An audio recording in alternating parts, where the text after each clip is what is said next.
कि एनडीए में कुछ टूट होगी, मांझी जी अगर नाराज है तो क्या छोड़ देंगे एनडीए।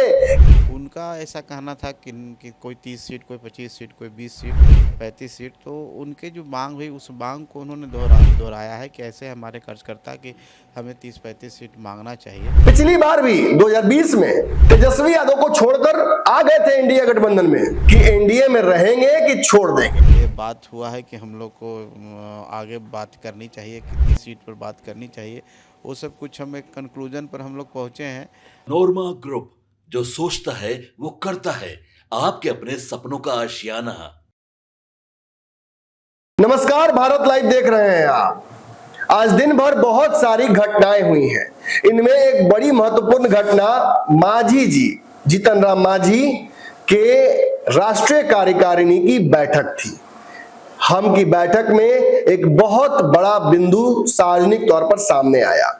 खबरें ये चली कि 35 सीटों की डिमांड या शर्त, या पूरी तरीके से कहा जा सकता है इसे अघोषित शर्त, जो भी हो, मांझी जी की पार्टी ने 35 सीटों पर अपना दावा कर दिया है एनडीए में। यह तब किया है जब सीटों को लेकर बातचीत एनडीए में शुरू हो गई है।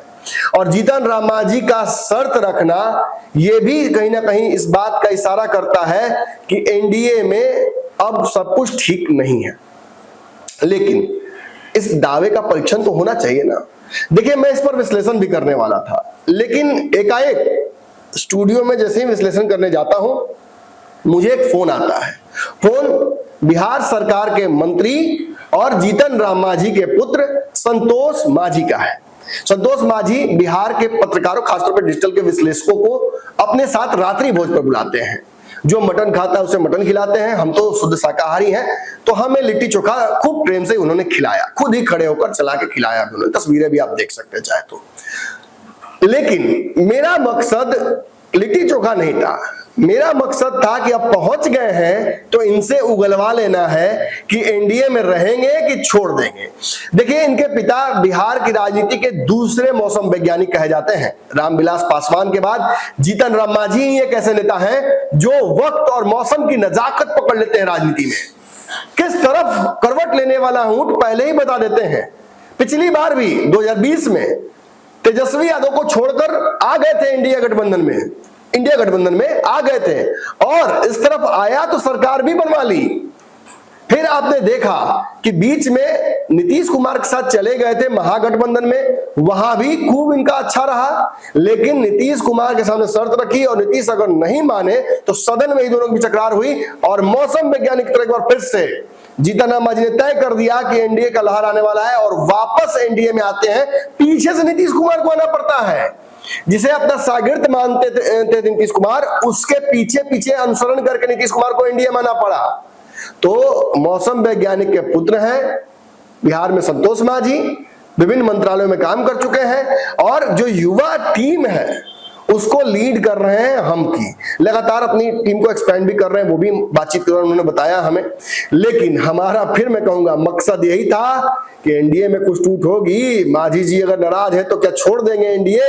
इन सवालों को जब मैंने सीधे तौर पर उनके सामने रखा तो क्या कहा है उन्होंने, ये उनका बयान मेरे पास रिकॉर्डेड है।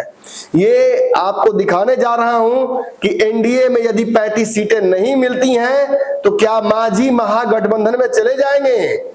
महागठबंधन की तरफ से ऑफर क्या मिला है, कितनी सीटों पर लड़ पाएंगे, क्या नीतीश कुमार भी महागठबंधन में जाएंगे, क्या संभावनाएं बन रही हैं। खैर, कौन कहा जाएगा ये तो नहीं पता, लेकिन जीतन राम मांझी की 35 सीटों की शर्त और उस पर जो अभी 20 सूत्री आया है लिस्ट, उसमें उनकी बहुत बात नहीं सुने जाने की वजह की नाराजगी, क्या इन सब का एक कॉकटेल बनेगा और मांझी छोड़ देंगे बिहार का एनडीए।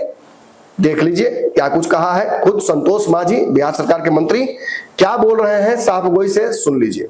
देखिए, कुछ नहीं है, हम लोग ने सोचा कि एक साथ हम लोग बैठ करके खाने के ही बहाने लेकिन सब विषयों पर चर्चा होगी, एक परस्पर मेल होगा, राजनीतिक चर्चा भी होगी, सामाजिक पारिवारिक चर्चा भी होगी, और एक अच्छा चीज़ है और इस तरह के ओकेजन होना चाहिए। और आज हम लोग के कार्यकारिणी की बैठक भी थी, तो मुझे लगा कि ऐसे भी सब लोग आते ही हैं तो क्यों न एक साथ बैठ करके बात की जाए।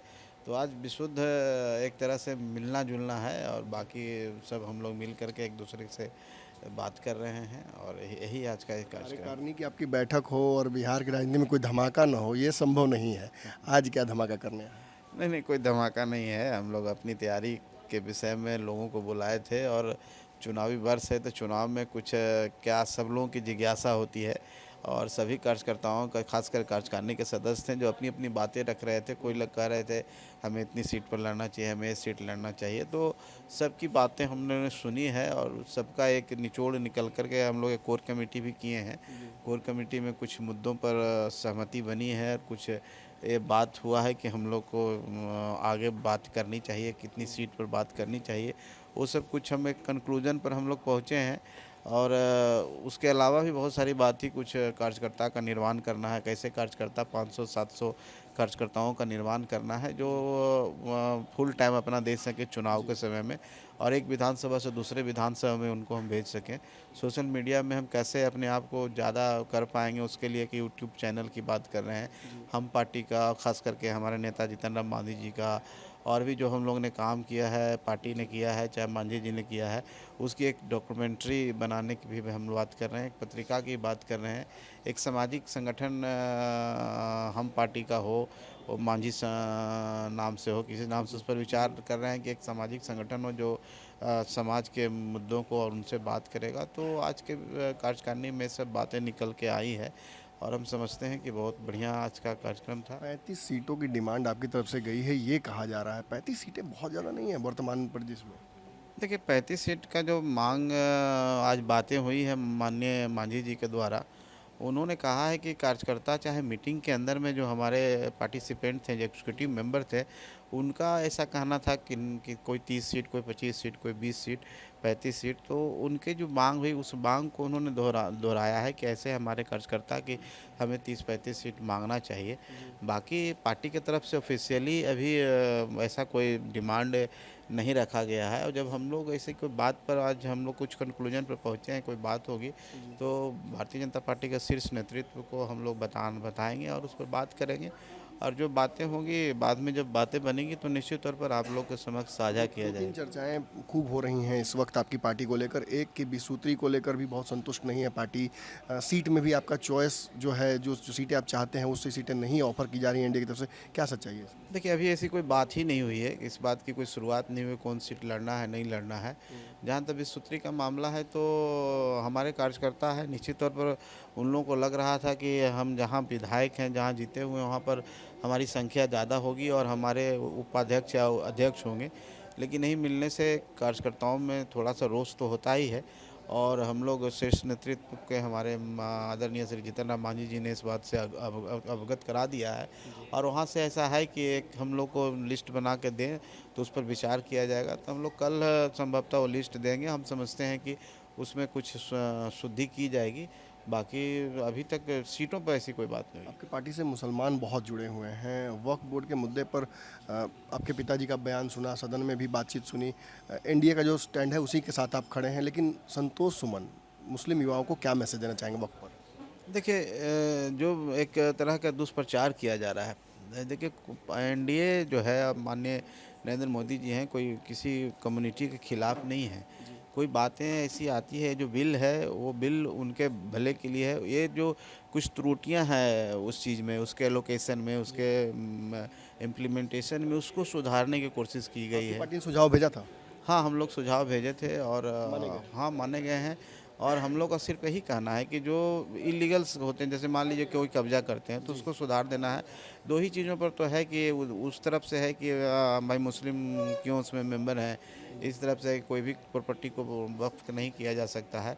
तो सिर्फ इस दो मुद्दे पर हम चले कन्फ्रंटेशन है, बाकी मुद्दे पर सबकी सहमति है। लेकिन आने वाला समय में जिस तरह से और भी 370 का मामला हो, 3 तलाक का मामला हो, चाहे सीए का मामला हो, ये सब मामले को लोग समझे हैं, इसको भी हमारे मुस्लिम भाई समझेंगे। और हम समझते हैं हम किसी से कुछ छीनने नहीं जा रहे हैं, किसी का कुछ अहित नहीं करने जा रहे हैं। ये जनता के लिए है और कानून के दायरे में लाना है, बस इतना ही मांग। आपके सपनों को हमने सजाया है, ई होम्स पैनोरामा को हमने बनाया है। ई होम्स मेरा एक सपना था जिस पे मैं पिछले 4 साल से काम कर रहा था। हमने जो बनाया है वो सबने है माना। ई होम्स पैनोरामा में हो आपका भी आशियाना। और फाइनली हमने 2021 में इस प्रोजेक्ट को लॉन्च किया। बहुत लोग अप्रिशिएट कर रहे हैं कि पूर्णिया जैसे शहर में, बिहार के, एक तो बिहार की बात करें उसमें भी पूर्णिया जैसे छोटे जगह में इस तरह का लाइफस्टाइल देना, ये सुन के हम लोगों को बहुत अच्छा लगता है।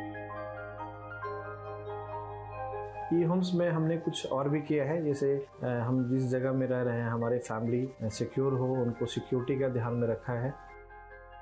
आपकी सुविधा और सुरक्षा आपके लिए खास है, ये आपका विश्वास है। इसमें आर्टिफिशियल इंटेलिजेंस का 7 लेयर सिक्योरिटी का हमने इस्तेमाल किया है। लश ग्रीन कैंपस को बनाया है, यदि हमारा बाउंड्री वाल है तो वो वर्टिकल गार्डन है।